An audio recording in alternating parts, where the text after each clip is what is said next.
My wife told me intimacy once a month was plenty while sitting on our couch, scrolling her phone like I was invisible. But when I started coming home only once a month, everything changed. She had no idea what was coming. My name is Dalton Reeves. I'm 44 years old, and until 6 months ago, I thought I had it all figured out. Married to Brooke for 18 years, 2 kids, Asher, 17, and Haley, 13. We lived in a beautiful colonial house in Westfield, New Jersey, worth about $800,000. I ran a successful consulting firm with my business partner Shane Morrison. On paper, everything looked perfect.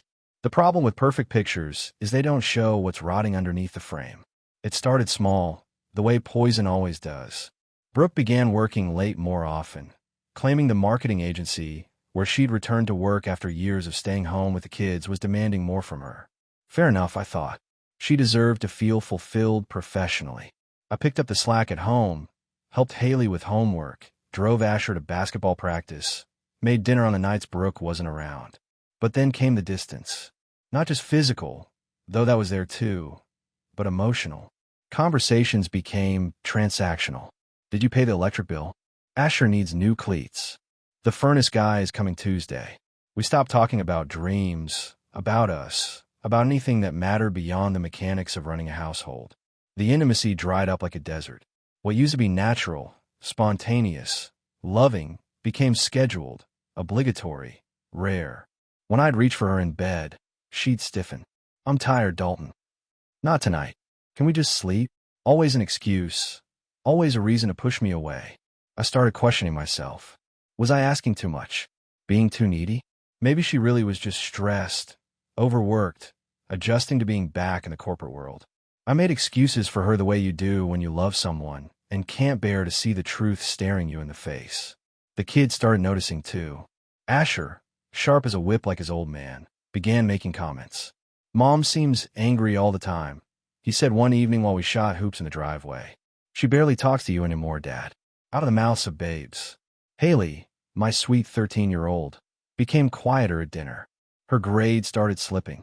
When I asked her guidance counselor about it, she mentioned that Haley seemed distracted, worried about things at home. That hit me like a punch to the gut. Our problems were affecting our daughter, and I hadn't even realized how bad things had gotten. The conversation that destroyed my marriage happened on a Tuesday night in October. Nothing special about the date, nothing dramatic leading up to it. Just another ordinary evening that turned extraordinary in the worst possible way. I come home from work around 7, picked up Chinese takeout on the way. Brooke was already there, sitting at the kitchen counter with her laptop open, typing furiously. She barely acknowledged me when I walked in. I brought dinner, I said, setting the bags on the counter. Brooke glanced up briefly. Thanks. I already ate. When? Earlier. I grabbed something at work. I unpacked the food anyway, hoping she might join me. She didn't. I ate alone while she continued whatever was so important on her computer. The silence stretched between us like a chasm. After dinner, I tried to bridge the gap. I walked over to where she sat, gently placed my hand on her shoulder. How about we watch a movie tonight? Just the two of us. Kids are both upstairs doing homework. She shrugged away from my touch. I have work to finish. It's 8:30, Brooke. Can't it wait until tomorrow? She sighed, the kind of exasperated sound you make when someone's being unreasonable. Some of us have deadlines, Dalton. I felt something tighten in my chest, but I pressed on. When's the last time we just spent an evening together? Really together? We're together now. No, we're not. You're on your computer. I'm standing here talking to myself. She finally looked at me, really looked at me, and I saw something in her eyes I'd never seen before. Annoyance. Genuine annoyance. Like I was a persistent salesman who wouldn't take no for an answer. What do you want from me, Dalton? The question caught me off guard. What did I want? I wanted my wife back. I wanted the woman who used to laugh at my jokes, who used to curl up next to me on the couch, who used to reach for my hand without thinking about it. I want us, I said simply. I want to feel like we're married, not just two people sharing a mortgage. She closed her laptop with a snap. Fine. Let's talk. What's really bothering you? This distance between us. We never talk anymore. Never touch. Never dash. Oh God. Here we go. She stood up, crossing her arms. This is about sex, isn't it? It's about connection, Brooke. Intimacy. When's the last time we were intimate? She stared at me for a long moment, then said the words that would replay in my head for months. Honestly, I think once a month is plenty. More than plenty. Actually, the words hit me like a physical blow. Once a month. She said it so casually, like she was discussing grocery shopping or changing the oil in her car. Once a month. I repeated, making sure I heard correctly. Look, we're not 25 anymore, Dalton. We have kids, responsibilities, stress. I don't think physical intimacy needs to be this constant thing you keep pushing for. I didn't sleep that night. Couldn't. Brooke's words kept echoing in my head like a broken record. Once a month is plenty. The casual cruelty of it, the way she dismissed 18 years of marriage with such indifference, left me staring at the ceiling until dawn. She'd gone to bed right after our conversation, acting like nothing significant had happened. Like she hadn't just told her husband that his need for connection was an inconvenience. I stayed downstairs, nursing a whiskey and trying to process what my marriage had become. The next morning, I watched her get ready for work with new eyes. She moved through her routine efficiently, mechanically. Coffee, makeup, business suit, quick kiss on the cheek for the kids. She barely glanced at me. Have a good day, I said as she grabbed her purse. Brooke nodded. You too. Don't forget Haley has soccer practice at 4. And she was gone. No warmth, no affection, just logistics. That's when something shifted inside me. Not anger exactly, but clarity.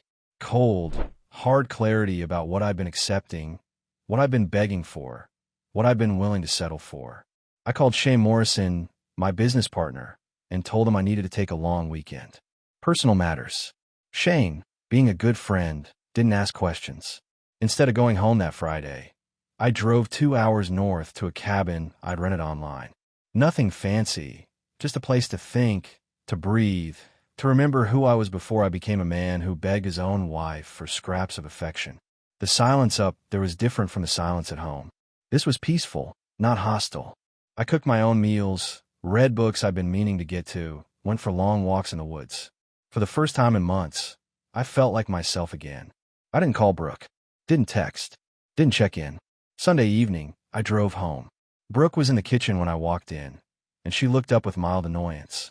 Where have you been? She asked. Away. I said simply. Away where? I tried calling you yesterday. I needed some space to think. She stared at me, waiting for more explanation. I didn't give her one. Let her wonder for once. Let her be the one asking questions without getting satisfying answers. Asher looked up from his homework. Dad, where did you go? Just took a little trip, son. Sometimes a man needs to clear his head. I saw something flicker in Asher's eyes. Understanding, maybe. He was 17, old enough to sense the undercurrents in the house. Brooke's jaw tightened. Next time, maybe let me know before you disappear for 3 days. I met her gaze steadily. I'll keep that in mind. But I wouldn't. That weekend had shown me something important. I could survive without her attention, her approval, her presence. In fact, I thrived without them. The changes started small, deliberate. I stopped texting Brooke during the day. Those little check-ins that used to punctuate my workday. How's your morning going? Or, wanted to pick up anything on the way home? Simply stopped. At first, she didn't notice. But by the 3rd day, I caught her checking her phone more frequently, that slight frown creasing her forehead when no messages appeared. You've been quiet lately, she said Thursday night over dinner. I looked up from my plate. Have I? Yeah, usually you're. She waved her hand vaguely, more talkative. Asher glanced between us, that teenager's radar for family tension fully activated. Haley kept eating, but I could tell she was listening too. Just focused on work, I said. Big project coming up with Shane. It wasn't entirely a lie. Shane and I had been discussing expanding the business, maybe opening a second location in Princeton. But the real truth was simpler. I was tired of being the only one making effort. Friday evening, I packed another small bag. Going somewhere again? Brooke asked, and there was something in her voice I hadn't heard in a while. Uncertainty. Cabin again. Need to finalize some business plans. How long this time? Through Sunday. She opened her mouth like she wanted to say something, then closed it. For the first time in months, Brooke seemed at a loss for words. Dad, Asher said, walking into the kitchen. Can I come with you sometime? This house is getting pretty tense. Smart kid. Too smart for his own good sometimes. Maybe next time, son. This trip is just business. But as I drove away, I saw Brooke standing at the front window, watching my car disappear down the street. She looked smaller somehow, less certain of herself. This second weekend away was even better than the first. I hiked 10 miles Saturday morning, cooked a perfect steak that evening, read half a novel by the fireplace. No one asking me to fix anything, discuss anything, or justify anything. When I returned Sunday night, Brooke had made dinner. Not takeout, not leftovers, but an actual home-cooked meal. She'd even lit candles. "Welcome home," she said, and her smile seemed forced. I thanked her politely, ate the food, complimented the seasoning. But I didn't linger at the table making conversation. I didn't ask about her weekend or share stories about mine. I helped clear the dishes, then went to my home office to catch up on emails. "Dalton." Brooke appeared in the doorway an hour later. "Want to watch a movie together?" I looked up from my laptop. The same woman who'd told me she was too busy for quality time was now suggesting we spend an evening together. Interesting. Thanks, but I have client proposals to review. Maybe another time. Her face fell slightly. Okay, sure, another time. But there wouldn't be another time. Not until she understood what she'd thrown away with her casual cruelty. Not until she earned back what she'd taken for granted. 3 weeks passed before I returned home for what I decided would be my first official monthly visit. The irony wasn't lost on me. Brooke had rationed our intimacy to once a month, so I decided to ration my presence the same way. I've been staying at the cabin most weeknights, driving back only when necessary for Asher's basketball games or Haley's school events. Both kids had noticed the change, but they seemed more curious than upset. If anything, Asher appeared relieved that the tension in the house had decreased. When I walked through the front door that Friday evening, the smell of pot roast filled the air. Brooke emerged from the kitchen wearing a dress I hadn't seen in years, navy blue, fitted, the one she used to wear when we went out for anniversaries. Her hair was done, makeup applied with care. "Hi," she said, and her voice had a brightness to it that seemed forced. "I made your favorite dinner." "That's thoughtful," I replied, setting down my overnight bag. "Where are the kids?" "Asher's at Jake's house for the night. Haley's at my sister's. I thought we could have some time alone." I nodded and walked to the kitchen. The table was set with our good china, candles lit, wine already poured. It looked like a scene from early in our marriage, when she used to put effort into us. "This is nice," I said, taking my seat. Brooke served the meal, chattering nervously about her week at work, neighborhood gossip, anything to fill the silence.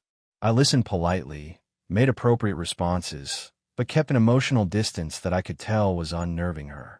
"You seem different," she said finally, halfway through dinner. "Different how?" "Quieter. More controlled." I cut another piece of meat, chewed thoughtfully. "I'm just adjusting to our new arrangement." "What arrangement?" "The one where I respect your boundaries. Once a month, right? That's what you said you preferred." Her face flushed. "Dalton, I think you misunderstood what I meant." "Did I?" "Because you seemed pretty clear about what you wanted." She reached across the table, tried to take my hand.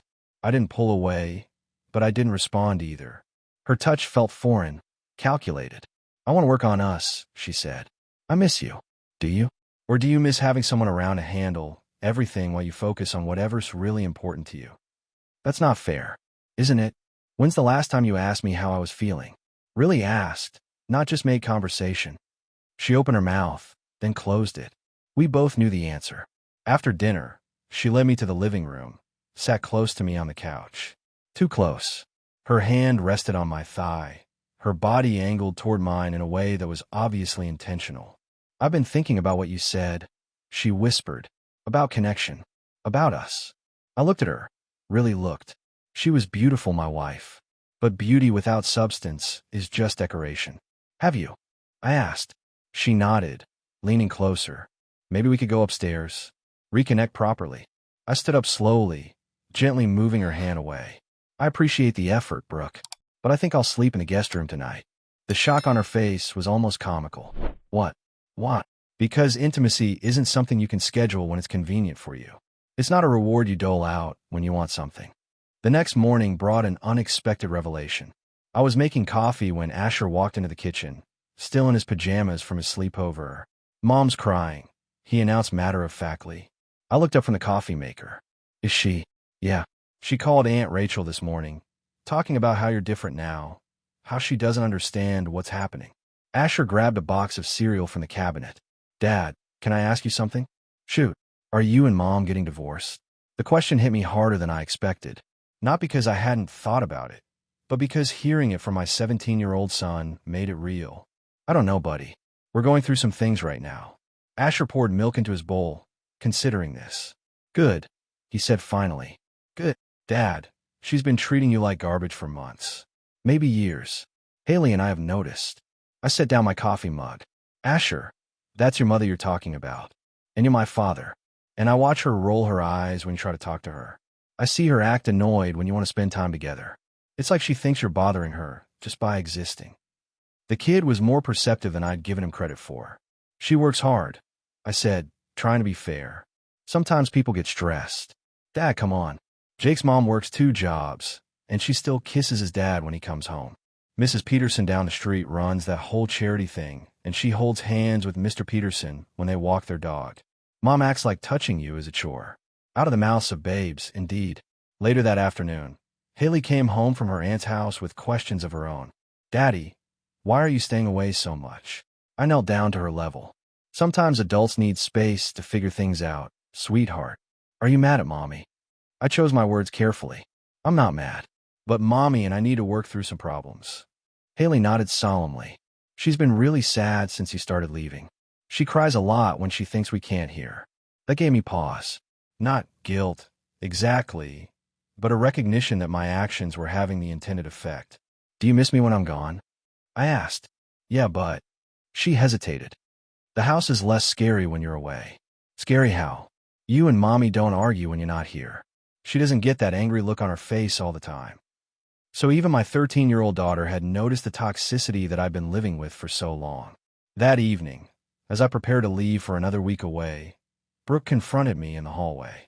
The kids are starting to take sides, Dalton. Are they? Or are they just observing what's been happening in this house? You're turning them against me. I'm not turning anyone against anyone. I'm just not protecting you from the consequences of your choices anymore. 2 months into my new arrangement, I made a decision that would change everything. During one of my monthly visits, I found Brooke in my home office, rifling through papers on my desk. What are you looking for? I asked from the doorway. She jumped, startled. Oh, I was just the insurance forms for Haley's dental work. But the papers scattered across my desk weren't insurance forms. They were financial documents, business contracts, bank statements. She'd been going through my private files. Find what you were looking for? I asked, keeping my voice neutral. I just need to understand our financial situation, Dalton. You've been gone so much, and I don't know where we stand. I walked to the desk, gathered the papers, and locked them in the filing cabinet. Our financial situation is fine. You don't need to worry about money. But for how long? If you keep living at that cabin, paying for 2 places. So that was it. She wasn't concerned about our marriage. She was worried about the money. The next Monday, I called Shane Morrison and asked him to meet me for lunch. Shane had been my business partner for 8 years, and more importantly, he'd been watching my marriage fall apart from the front row. I need to ask you something, I said over our sandwiches. If I wanted to buy out your share of the business, what would you want for it? Shane nearly choked on his beer. Are you serious? Dead serious. I'm tired of the partnership structure. I want full control. This is about Brooke, isn't it? This is about me making sure I'm in complete control of my own life. Shane leaned back in his chair. Dalton, I've seen what she's put you through. The way she treats you. The way she dismisses everything you do for her. Hell, at the company Christmas party last year, she spent the entire evening on her phone while you mingled alone. You noticed that? Everyone noticed. Look, I'll sell you my share, but not because I want out. Because I think you need to be in a position where nobody can touch what you've built. We shook hands on a deal that would make me the sole owner of Reeves Consulting. It would cost me most of my liquid savings, but it would also mean that Brooke would have no claim on Shane's half of the business if things went south. That Friday, I came home from my monthly visit to find the house transformed again. Fresh flowers everywhere, Brooke wearing a cocktail dress at 6 in the evening, jazz music playing softly from the sound system. What's the occasion? I asked. No occasion. I just wanted to make tonight special. Asher appeared in the kitchen doorway, rolling his eyes. She's been cooking and cleaning all day, he said. It's like she's auditioning for something. Asher, Go to your room, Brooke snapped. But Asher just shrugged and grabbed an apple from the counter. Dad, when you're ready to talk about what's really going on around here, I'm available. After he left, Brooke turned to me with forced brightness. Kids, right? Always so dramatic. He's 17, Brooke. Not stupid. Her smile faltered. I made reservations at Romano's for tonight. Our anniversary restaurant. Our anniversary was 3 months ago. You forgot it. I didn't forget. I was just busy. Right. Busy. I sat down at the kitchen table, and she immediately moved to sit next to me, her hand finding my arm. Dalton, I know things have been difficult between us lately. Lately? Okay, for a while. But I want to fix this. I want us to be good again. I looked at her hand on my arm, perfectly manicured nails, wedding ring that she'd started wearing again after months of leaving it on the dresser. What do you want to fix, Brooke? Our marriage. Our connection. Everything. And what are you willing to change to make that happen? She blinked, clearly not expecting that question. What do you mean?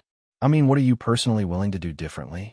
What specific changes are you prepared to make in how you treat me, how you prioritize us, how you show up in this relationship? The silence stretched between us like a chasm. Brooke's inability to answer my question told me everything I needed to know. She wanted me to fix our marriage, but she wasn't willing to examine her own role in breaking it. I don't understand what you're asking, she said finally. I'm asking if you're willing to put in actual effort, Brooke. Not just romantic dinners once a month when you're worried I might leave. Daily effort. Consistent respect. Genuine interest in me as a person, not just as a provider. She shifted uncomfortably. I do care about you. Do you? Or do you care about what I provide? The house, the lifestyle, the security. That's not fair. Let me ask you something else. What's my biggest fear? What am I most passionate about? What are my goals for the next 5 years? She opened her mouth, then closed it. After 18 years of marriage, she couldn't answer basic questions about who I was as a person. See, that's the problem, I continued. You know my social security number, my bank account balance, my work schedule. But you don't know me. I don't know you. What's my favorite book? Silence. What's the biggest regret I've ever shared with you? More silence. When's the last time I cried and why? She looked down at her hands. You don't cry. I cried 3 months ago when I realized my wife saw me as a monthly obligation. You didn't notice because you weren't paying attention. The words hung in the air between us like a verdict. Later that evening, after another stilted dinner where she tried to recreate intimacy through small talk and forced laughter, I found her on the phone in our bedroom. She was speaking quietly, but I caught enough to understand. I don't know what to do, Mom. He's completely shut me out. No, he won't go to counseling. Yes, I've tried everything. I knocked on the doorframe. She looked up, startled, and quickly ended the call. Your mother? I asked. She's worried about us. What did you tell her? That you've been distant. That you're staying away most of the time. Did you tell her why? Brooke's jaw tightened. There is no why, Dalton. You just decided to punish me for one comment I made months ago. One comment. About the monthly thing. I told you I didn't mean it the way it sounded. I sat down on the edge of the bed, suddenly feeling very tired. Brooke, it wasn't one comment. It was the final comment. The one that made me realize I've been begging for scraps from someone who saw my needs as an inconvenience. That's not true, isn't it? When's the last time you initiated a conversation with me about something other than logistics? When's the last time you asked me how I was feeling without it being connected to something you needed? She was quiet for a long moment. Then, I want to go to counseling. Together. Why? To fix this. To save our marriage. I stood up slowly. Brooke, you can't counsel your way out of indifference. You can't therapy your way back to caring about someone you've stopped seeing as human. What does that mean? It means I'm not broken, so I don't need fixing. And neither are you. We're just incompatible. You want a provider who doesn't require emotional maintenance. I want a partner who sees me as more than a walking ATM. She started crying then, real tears, not the manipulative kind I'd grown used to. I don't want to lose you. You lost me months ago, Brooke. You just didn't notice because I was still here, still paying the bills, still playing the role of devoted husband while you treated me like furniture. So what happens now? I looked around the bedroom we'd shared for so many years, at the photos of our family, the life we built together. Now we figure out how to co-parent 2 great kids while living separate lives. You're really giving up on us. I'm not giving up. I'm accepting reality. You checked out of this marriage a long time ago. I'm just finally joining you. The final blow came from an unexpected source. 3 weeks after my conversation with Brooke about counseling, Asher knocked on my cabin door on a Saturday morning. I'd given him the address months ago, telling him he was always welcome. "Dad, we need to talk," he said, his face grim. I poured him coffee and sat across from him at the small kitchen table. "What's on your mind, son?" "I found something. About Mom." He pulled out his phone, showing me screenshots of text messages. "She left her phone unlocked yesterday, and these popped up while I was using it to order pizza." The messages were from Shane Morrison, my business partner, my friend. "Can't wait to see you tonight. Dalton's at the cabin again.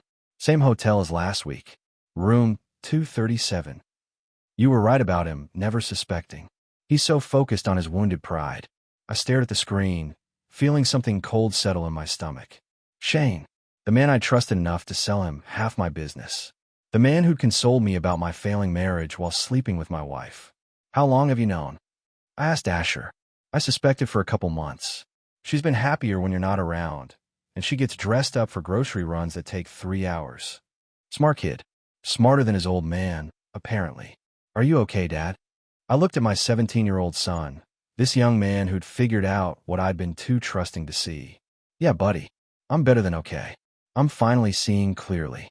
That afternoon, I drove back to Westfield with a plan.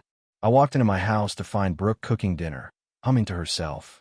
She looked up when I entered, her face lighting up with fake surprise. "Dalton, you're early. I wasn't expecting you until tomorrow." "I bet you weren't." Something in my tone made her freeze. "Is everything all right?" I pulled out my phone, showed her the screenshots Asher had taken. "You tell me." The color drained from her face like water from a broken tank. She opened her mouth, closed it, opened it again. No words came out. "Shane Morrison," I said calmly. "My business partner. My friend. The man I trusted enough to buy out, so you couldn't get your hands on his half of the company." She found her voice. "Dalton, I can explain." "Can you? Please, explain how you've been sleeping with my business partner while playing the victim about our marriage troubles." "It's not what you think." "It's exactly what I think. And you know what the beautiful part is? I already bought Shane out. Paid him $800,000 for his share of the business. Money that came from our joint account. Money that he's probably spending on hotel rooms with my wife." Brooke sank into a kitchen chair. "How long have you known?" I didn't know. I suspected something was wrong with our marriage, but I thought it was just us growing apart. I never imagined my wife was this calculated. "Calculated? You've been cheating for months while making me feel like I was the problem. Making me beg for affection while you were giving it to someone else. That's not just betrayal, Brooke. That's cruelty." She started crying, but this time I felt nothing. No urge to comfort, no guilt, no sadness. Just clarity. "I want a divorce," I said. "And I want you out of my house." "This is my house, too." "Actually, it's not. I bought it before we married, and I've been paying the mortgage alone for 18 years. Check the deed. Your name isn't on it." For the first time since I'd known her, Brooke looked genuinely afraid. 6 months later, I stood in the kitchen of my cabin, now my permanent home, making breakfast for Asher and Haley. Both kids had chosen to live with me full-time, visiting their mother every other weekend. The divorce had been finalized 3 weeks ago. Brooke kept the furniture in her car. I kept everything else: the house, the business, and most importantly, the respect of my children. "Dad," Haley said, setting the table. "Mrs. Peterson from down the road asked if you wanted to come to their barbecue next weekend." "Did she now?" "I think she's trying to set you up with her sister. She mentioned 3 times that Jennifer just moved back from California and is such a lovely woman." I laughed, the first genuine laugh I'd had in months. "What do you think about that?" "I think you deserve someone who appreciates you," Asher said, walking into the kitchen. "Someone who doesn't treat you like an inconvenience." These kids, 17 and 13, and they understood more about respect and relationships than their mother ever had. "Your mom's picking you up tonight for the weekend," I reminded them. "Do we have to go?" Haley asked. "She just sits around the apartment complaining about money and asking when you're going to come to your senses." The apartment. Shane had dumped Brooke 2 weeks after our divorce was final, apparently deciding that a broke single mother wasn't as appealing as a married woman with a wealthy husband. She'd moved into a small apartment in town, working part-time at a dental office, struggling to pay bills she'd never had to worry about before. "She's still your mother," I said gently. And she's learning some hard lessons right now. About what? About consequences. About what happens when you take people for granted. That evening, as Brooke picked up the kids, she lingered at my door. Dalton, can we talk? What about? I know I made mistakes. Huge mistakes. But we had 18 good years before things went wrong. I looked at this woman I'd once loved, now standing on my porch like a stranger asking for directions. We had 18 years, I agreed. But they weren't all good, Brooke. I just didn't realize how bad they'd gotten until you finally told me the truth. The truth. That I was worth once a month to you. Everything else followed from that. She was quiet for a moment. I never meant to hurt you. I know. You just didn't care enough to avoid it. After she left with the kids, I sat on my porch watching the sunset. My phone buzzed with a text from a number I didn't recognize. Hi. This is Jennifer Peterson. My sister Margaret gave me your number. I hope that's okay. She mentioned you might be interested in grabbing coffee sometime. I looked at the message for a long moment, then typed back, coffee sounds nice. When works for you? Maybe it would lead somewhere. Maybe it wouldn't. But for the first time in years, I was open to the possibility of being with someone who wanted to be with me. Someone who wouldn't ration affection like it was a scarce resource. I'd learned something valuable from my marriage to Brooke. When someone shows you what you're worth to them, believe them. And when someone treats your love like an obligation, walk away. I deserved better than once a month. I deserved every day. And now, finally, I was free to find it.